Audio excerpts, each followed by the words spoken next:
नमस्कार दोस्तों। Good morning. हम आएंगे झारखंड जीके जीएस का पार्ट नंबर 2 वीडियो। उसके पहले बनाए थे पार्ट 1 का वीडियो में झारखंड का क्या अर्थ है, क्या उद्देश्य, झारखंड कहाँ से आया है, झारखंड का इतिहास के बारे में हम जाने थे किसमें पार्ट नंबर 1 का वीडियो में। आज हम लोग पढ़ रहे हैं पार्ट नंबर 2 वीडियो झारखंड का, जो शॉर्ट कर रहे हैं हम जनजातियों का प्राचीन इतिहास के बारे में। आइए देख स्टार्ट करेंगे। वीडियो अच्छा लगे लाइक करके जरूर शेयर कर दीजिएगा और चैनल फर्स्ट टाइम हो सब्सक्राइब करके बेल आइकन को प्रेस कर दें। तो नंबर 3 है जनजातियों का प्राचीन इतिहास। खड़िया, बिरहोर तथा असुर छोटानागपुर की प्राचीनतम जनजातियां जनजातियां कौन कौन थी? 3 थी, खड़िया, बिरहोर तथा असुर। मुंडा, उराव हो जनजातियां बाद की, मतलब ये सब जनजाति बाद की आई। सबसे कौन जनजाति बोलेगा तो खड़िया, बिरहोर और असुर कहना होगा। कोरवा प्राचीन एवं बाद के बीच की जनजाति है। नेक्स्ट है चेरो, खरवार, भूमि तथा संथाल जनजातियां मुंडा, उरांव हो जनजातियों से भी बाद की है। इस तरह जनजातियों का ऐतिहासिक क्रम है खड़िया, बिरहोर, असुर, कोरबा, मुंडा, उरांव, हो, चेरो, खरवार, भूमिज, संथाल। ये सब क्या है? जनजातियां का ऐतिहासिक क्रम दिया गया है। नेक्स्ट है खड़िया और बिरहोर संभवतः कैमूर की पहाड़ियों से होकर होकर छोटानागपुर में प्रविष्ट हुई थी। वे विरजिया और असुर की तरह छोटानागपुर में प्रविष्ट होने वाली प्रारंभिक जनजातियों में से है। नेक्स्ट है मुंडा जनजाति का प्रवेश पथ और समय अनिश्चित है, कोई निश्चित समय नहीं था। मुंडा परंपरा के अनुसार आर्यों के विस्तार के बाद वे रोहतास क्षेत्र और बाद में छोटानागपुर क्षेत्र के में चले गए। आगे चलकर मुंडाओं ने ऐतिहासिक नागवंश की स्थापना में योगदान दिया। इस कहता है उरांव जनजाति के लोग संभवतः दक्षिण भारत के निवासी थे, जो कई जगहों पर घूमते हुए छोटानागपुर पहुंचे थे। उरांव की 2 शाखाएं में से एक राजमहल का पास बस गई, दूसरी शाखा के कुछ लोग पलामू में बस गए और शेष छोटानागपुर आ गए। नेक्स्ट कहता है आपका 1000 ईस्वी तक चेरों, खरवारों तथा संथालों को छोड़कर यहाँ उपलब्ध प्राय सभी जातियां छोटानागपुर क्षेत्र में बस चुकी थी। अब देखिए नेक्स्ट हम हेडिंग पढ़ेंगे, उसका नाम है ऐतिहासिक युग के बारे में पढ़ेंगे। छोटानागपुर क्षेत्र पर बौद्ध धर्म का गहरा प्रभाव पड़ा था। झारखंड के कई क्षेत्रों में बौद्ध धर्म के अवशेष आज भी पाए जाते हैं। बहुत से क्षेत्र है जहाँ पे बौद्ध धर्म के अवशेष पाए जाते मिलते हैं, जिसमें धनबाद के दलसी व बुद्धूपुर के बौद्ध स्मारक प्रमुख हैं। खूंटी से 3 किलोमीटर दक्षिण पश्चिम बेलवादाग ग्राम है, जहां एक टीला बौद्ध विहार के अवशेष की तरह दिखता है। नेक्स्ट कहता है झारखंड के अनेक स्थलों से बुद्ध की मूर्तियां मिली है। रांची के जोन्हा जलप्रपात, गुमला जिला के कुटंगा ग्राम, जमशेदपुर के भूला नामक स्थान तथा धनबाद के ईचागढ़ आदि स्थानों से बुद्ध की प्रतिमाएं मिली है। नेक्स्ट कहता है झारखंड में बौद्ध धर्म के साथ साथ जैन धर्म का भी व्यापक फैला गया। बौद्ध धर्म भी फैला और जैन धर्म भी फैला। जैनियों के 23वें तीर्थंकर पार्श्वनाथ का निर्वाण पार्श्वनाथ यानी कि पारसनाथ पहाड़ी पर 8 शताब्दी ईस्वी में हुआ था। देखिए इसी का बहुत महत्व बन जाता है कि जैन धर्म का तीर्थंकर कौन थे? पार्श्वनाथ, जिसके नाम पर बनाया गया पारसनाथ पहाड़ी, जो कि 8 शताब्दी में हुआ था। नेक्स्ट है छोटानागपुर में मानभूम जैन सभ्यता संस्कृति का केंद्र था। नेक्स्ट झारखंड क्षेत्र से मौर्यवंशी शासक भी परिचित थे। उन्होंने अशोक के शिलालेख में 8वीं अथवा 8वां नाम का उल्लेख मिलता है। 8वीं प्रदेश बघेलखंड से उड़ीसा के समुद्र तट तक फैला हुआ था, तो निश्चित रूप से छोटानागपुर इस क्षेत्र के अंदर पड़ता था। नेक्स्ट कहता है आपका छोटानागपुर का उल्लेख अशोक की अभिलेख संख्या 13 में अटावी अटाव नाम से मिलता है, जिसमें कहा गया है कि कलिंग के समीपवर्ती अभिजीत जनजातियों को धर्म का आचरण करना चाहिए। नेक्स्ट है झारखंड क्षेत्र में समुद्रगुप्त के प्रवेश के बाद बौद्ध धर्म का प्रारंभ हुआ था। दक्षिण क्षेत्र में समुद्रगुप्त के प्रवेश के बाद बौद्ध धर्म का पराभव शुरू हुआ। नेक्स्ट है कालांतर के कट्टर शैव शासक शशांक ने छोटानागपुर के सभी बौद्ध स्थलों को नष्ट कर दिया। किसने किया था? बौद्ध धर्मों को शशांक जो है सबको नष्ट कर दिया था। बोध गया में जो था बौद्धवीर, उसको कटवा दिया था, शशांक ने कटवा दिया था। बंगाल के पाल शासकों के समय वज्रयान बौद्ध संप्रदाय छोटानागपुर क्षेत्र में फलता फूलता रहा। इसी काल में हजारीबाग जिले के रामगढ़ अनुमंडल के अंतर्गत छिन्नमस्तिका शक्तिपीठ की शक्तिपीठ की स्थापना हुई, जिससे यहाँ हिंदू धर्म का प्रभाव कायम हो गया। फलतः इस क्षेत्र के अनेक स्थानों में हिंदू देवी देवताओं के मंदिर बनाए गए। नेक्स्ट है कनिष्क के सिक्के रांची से मिले हैं। आइए आते हैं नेक्स्ट आपका पॉइंट जो है झारखंड के प्राचीन राजवंश कौन कौन। देखिए प्राचीन में राज्य निर्माण का कार्य मुंडाओं ने आरंभ किया। किसने शुरुआत किया? मुंडाओं ने। बाद में अन्य राजवंशों ने अपने अपने राज्य स्थापित किए, स्टैब्लिश कर दिया। इसमें 3 राजवंश प्रमुख थे। ये हैं नागपुर के नागवंश, पलामू के रक्षिल तथा सिंहभूम के सिंह वंश। ये 3 जो थे राजवंश प्रमुख थे। आइए देखिए समझेंगे मैप के द्वारा। क्षेत्रीय राज्य जो है रोहतास, देखिए यहाँ पे आपका जो है वो रोहतास है। यहाँ देखिए आपका मिर्जापुर, यहाँ देखिए पलामू आपका एक है डिस्ट्रिक्ट झारखंड का। फिर देखिए देवगान है, तरहसी है, चैनपुर है, पलामू राज है। फिर देखिए कंदी राज केंदी है आपका। उसके बाद क्या चतरा है, चौपारण, चाईराज, चाई, बादाम, पारसनाथ देखिए यहाँ पे स्थित आपका पारसनाथ है।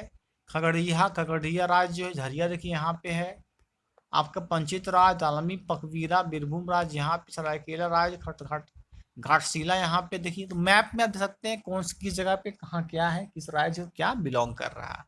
आइए बढ़ते नेक्स्ट हम है आपका नंबर फर्स्ट देखिए है मुंडा राज। क्यों बोलेंगे सुतिया नागखंड को कहा जाता है मुंडा राज्य। झारखंड का जनजातियों में मुंडाओं की प्रधानता थी और राज्य निर्माण की प्रक्रिया भी उन्होंने ही सर्वप्रथम शुरू की। नागपुर के में रीसा मुंडा प्रथम मुंडा जनजातीय नेता थे जिसने राज्य निर्माण की प्रक्रिया शुरू की। उसने सुतिया पहाड़ और गुफाओं का शासक चुना और नए राज्य का नाम दिया गया नए राज्य का सुतिया नागखंड। सुतिया ने अपने राज्य को 7 गढ़ों व 21 परगनों में विभक्त किया था। नेक्स्ट है 7 गढ़ों लोहागढ़, लोहरदगा, हजारीबाग, पालूनगढ़, पलामू, मानगढ़, मानभूम, सिंहगढ़, सिंहभूम, केसलगढ़ और सुरगुजा। यदि कहता है आपका 21 परगनों ओमदंडा, दोईशा, खुखरा, सुरगुजा, जसपुर, गंगपुर, पुरहट, गिरजा, बिरहुआ, लचरा, बिरना, सोनपुर, पेंदखादर, बेलसिंह, तामर, तोहारडी, खरंगसिंह, उदयपुर, बोनाई, कोरिया और चंगमंकर। इनमें कुछ परगनों के नाम आज भी यथायथ बने हुए हैं। सुतिया पहाड़ द्वारा स्थापित राज्य के संपूर्ण झारखंड में फैला था, परंतु दुर्भाग्यवश यह राज्य जल्द ही समाप्त हो गया। आइए देखेंगे आगे है छोटा नागपुर कोकरा का नागवंश। छोटा नागपुर में स्थापित नागवंशी राज्य का मुख्यतः जनजातियों का राज्य था। इस राज्य की स्थापना प्रथम शताब्दी में फनी मुकुट राय ने की थी। पूरे नागपुर राज्य की स्थापना किसने किया? फनी मुकुट राय ने की थी। फनी मुकुट राय पुंडरीक नाम एवं वाराणसी की ब्राह्मण कन्या पार्वती का पुत्र था।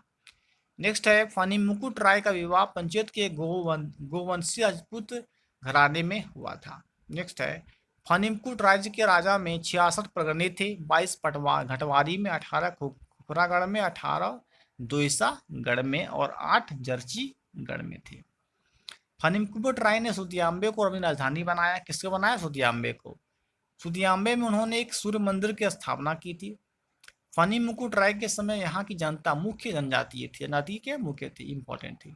उनके राजा बनने के बाद ही यहाँ पर ब्राह्मण, राजदूत या अन्य हिंदू जनजातियों का संख्या में बढ़ोतरी हुई। नेक्स्ट कहता है फनी मुकुट राय को नागवंश का आदिपुरुष माना गया। क्या माना गया? आदिपुरुष माना गया है फनी मुकुट राय को। फनी मुकुट राय का दीवान पांडे भवराव श्रीवास्तव थे। नेक्स्ट है चौथा नागवंशी राजा प्रताप राय ने सुतियाम्बे से राजधानी बदलकर सोनरेखा नदी के तट पर चुटिया से ले गया। नेक्स्ट नई राजधानी में बाहर से लोगों को बुलाकर वापस गया। प्रताप राय के राज्य में सर्वत्र शांति व्यवस्था कायम थी। एक अन्य नागवंशी राजा भीमकर ने राजधानी परिवर्तन किया और उसे चुटिया से पुनः खुखरा ले गया। नेक्स्ट है भीमकर्ण को सरगुजा के हैतवंशी रक्षिल राजा के साथ भीषण युद्ध करना पड़ा। बरवा की इस लड़ाई में भीमकर्ण विजयी हुआ। भीमकर्ण ने रक्षेल से कुछ लूटा, उसमें वासुदेव की एक मूर्ति भी थी। नेक्स्ट है भीमकर्ण ने भीमसागर का निर्माण करवाया जो आज भी है। नेक्स्ट है नागवंशी राजा ने दोईसा में नवोत्तर नामक पंचमिला भवन का निर्माण करवाया। यह राजवंश मध्यकाल व आधुनिक काल तक जारी रहा। नेक्स्ट है नागवंशी राजाओं की राजधानी उनका कालक्रम इस प्रकार सुतियाम्बी, चुटिया, खुखरा, दोयसा, पालकोट, सूतगढ़, ये सब थी आपका। नेक्स्ट है पलामू का रक्सेल वंश। पलामू में प्रारंभ रक्सेलों का आधिपत्य था। ये रक्सेल राजपूताना क्षेत्र से रोहतासगढ़ होते हुए पलामू पहुंचते थे। वे स्वयं को राजपूत कहते थे। कौन? पलामू वाले। रक्सेलों ने कुछ समय बाद तमक सरगुजा को अपने राज्य में मिला लिया था। इस समय की महत्वपूर्ण जनजातियां खरवार, गोंड, मूह, कोरबा, पहाड़िया तक किसान थी। इनमें सबसे अधिक संख्या खरवारों की थी, जिसने हसन शासक प्रताप धवल थे। रक्सेलों का शासनकाल की काफी दिनों तक चला, लेकिन बाद में उन्हें चेरों द्वारा अपदस्थ कर दिया गया। आइए जानेंगे इनके बारे में। देखिए चल रहा झारखंड जी की आपका। देखिए सिंहभूम का सिंह वंश। सिंहभूम को पोराहाट के सिंह राजाओं की भूमि के नाम से जाना जाता था। जाना है सिंह वंश के उत्तराधिकारियों का दावा है कि सिंहभूम में हो जाति के प्रवेश के पूर्व से ही वे अपना राज्य स्थापित कर चुके थे। लेकिन नेक्स्ट है, लेकिन हो जनजाति के सदस्य इस दावे का खंडन करते हुए प्रतिपादित करते हैं कि सिंहभूम का नामकरण उनके कुल देवता सिंहभोगा के नाम पर हुआ है। यह मर्यादा ही सही प्रतीत होता है। सिंह राजवंशी राठौर राजपूत थे जो पश्चिमी भारत में से आए थे। उन्होंने 8वीं शताब्दी में इस क्षेत्र का आधिपत्य जमा लिया।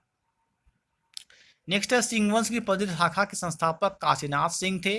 नेक्स्ट है इस वंश ने 52 पीढ़ियों तक राज किया। किसने किया? 52 पीढ़ी राज किया था काशीनाथ सिंह ने। नेक्स्ट सिंह वंश की दूसरी शाखा का सत्ताभिषेक 1205 ईस्वी में करीब हुआ था। इस शाखा के संस्थापक दर्प नारायण सिंह थे। तब नारायण सिंह की मृत्यु के बाद युधिष्ठिर शासक बना, जो 1262 ईस्वी से ईस्वी तक शासन करता रहा। युधिष्ठिर का उत्तराधिकारी काशीराम सिंह था, जिसकी स्थापना में नई राजधानी पोराहाट में हुई थी। इस राजवंश का चौथा शासक अभ्युत सिंह था। 13वां राजा रघुनाथ द्वितीय अत्याचारी व निरंकुश था, जिसके कारण भूइयां लोगों ने विद्रोह कर दिया था। नेक्स्ट है 5th नंबर अन्य राजवंश। मानभूम का मान राजवंश तथा मान राजाओं का एक राज्य हजारीबाग में मानसून में विस्तृत था। गोविंदपुर धनबाद में कवि गंगाधर द्वारा निर्मित खचित उल्लालेख एवं हजारीबाग के उत्पानी नामक स्थान में 8वीं सदी के शताब्द में इनका उल्लेख है। नेक्स्ट है रामगढ़ राज्य। रामगढ़ राज्य की स्थापना 1367 ईस्वी में लगभग बागदेव सिंह ने की थी। अपने बड़े भाई सिंहदेव के साथ साथ नागवंशी महाराज के सेवा में थे।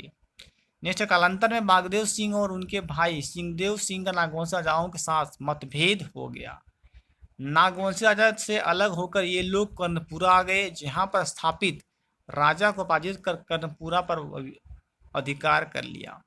नेक्स्ट दोनों भाइयों ने लगभग 21 परगनों पर कब्जा कर लिया था। उन लोगों ने सिरसिया को अपनी पहली राजधानी बनाया। बाद में राजधानी बदलकर उर्दा, फिर बादाम और अंत में रामगढ़ चली गई। नेक्स्ट है राजा हेमंत सिंह 1666 ईस्वी की अपनी राजधानी दर्ज से हटाकर बादाम में स्थापित की। राजा दलेल सिंह अपनी राजधानी बादाम से हटाकर 1670 में रामगढ़ ले गया।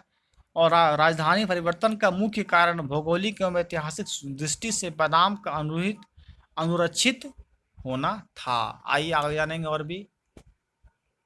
नाच देखिए पॉइंट हमारे। राजा 1772 ईस्वी में सिंहदेव वंश के तेज सिंह का जन्म 1782 1780 के रामगढ़ राजा बने। उन्होंने अपने शासन का संचालन इचाक से किया। 1880 ईस्वी के प्रारंभ में रामगढ़ राज्य का एक दूसरे वंशज के हाथों में चला गया। इस वंश के प्रथम राजा ब्रह्मदेव नारायण सिंह थे। इस वंश की राजधानी रामगढ़ से हटाकर हजारीबाग से लगभग 22 किलोमीटर की दूरी पर स्थित पदमा में स्थापित की गई। नेक्स्ट है पदमा में एक राजा प्रसाद का निर्माण किया गया था, जो आज भी विद्यमान है। कामाख्या नारायण सिंह 37 ईस्वी में रामगढ़ की गद्दी पर बैठे। इनकी राजधानी भी अंतिम समय तक पदमा में ही रही। 1368 ईस्वी में बागदेव द्वारा स्थापित रामगढ़ राज्य बिहार के भूमि सुधार अधिनियम की धारा 3 के अंतर्गत 26 जून 55 को समाप्त हो गया। नेक्स्ट है रामगढ़ राज्य की राजधानियों क्रम इस प्रकार है: उद्दा, सिसाई, बादाम, रामगढ़, इचाक, पदमा। पलामू का चेरो वंश। पलामू का चेरो राजनागपुर के नागवंशी और मानभूम के पंचित राज्यों की तरह की महाराजवंश था। चेरो वंश की स्थापना बागवत राय ने की थी। इस वंश के शासकों का राज्य क्षेत्र पलामू था। सिंहभूम का घाल वंश तथा जिंगभूम के घालभूम क्षेत्र में धावल राजाओं का शासन था। ध्याल राजा संभवतः जाति के धोबी थे। विदर्भीस दरबली चाहते थे।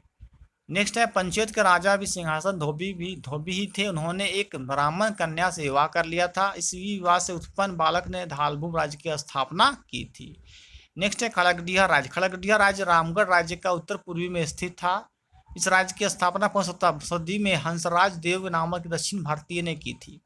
मूलतः उसने बंदावत जाति के एक शासक के पास हजारीबाग के 90 किलोमीटर लंबे क्षेत्र को अपने अधिकार कर लिया था। बहुत इंपॉर्टेंट पॉइंट है। इस राज परिवार का वैवाहिक संबंध अधिकांशतः उत्तर बिहार के ब्राह्मण जमींदार परिवारों के साथ था। नेक्स्ट है पंचेत राज्य। पंचेत राज्य मानव क्षेत्र का सर्वाधिक शक्तिशाली राज्य था।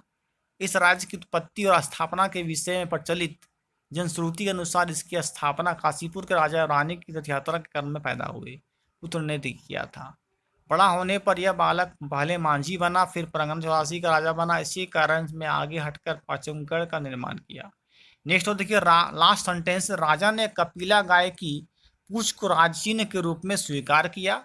इस प्रकार प्राचीन एवं पूर्व मध्यकाल में छिटपुट आक्रमणों के बावजूद झारखंड के लगभग सभी क्षेत्र स्वतंत्र बन रहे और नागपुर क्षेत्र के अपनी क्षेत्रीय स्वतंत्रता कायम रखने के कामयाब रहा। मतलब ये मोस्ट इंपॉर्टेंट था आपका Jharkhand update part number 2 video चल रहा है। इतिहास था बारे हम लोग आगे इस वीडियो के माध्यम से लास्ट किए हैं। तो कुल मिला के 5 पेज था।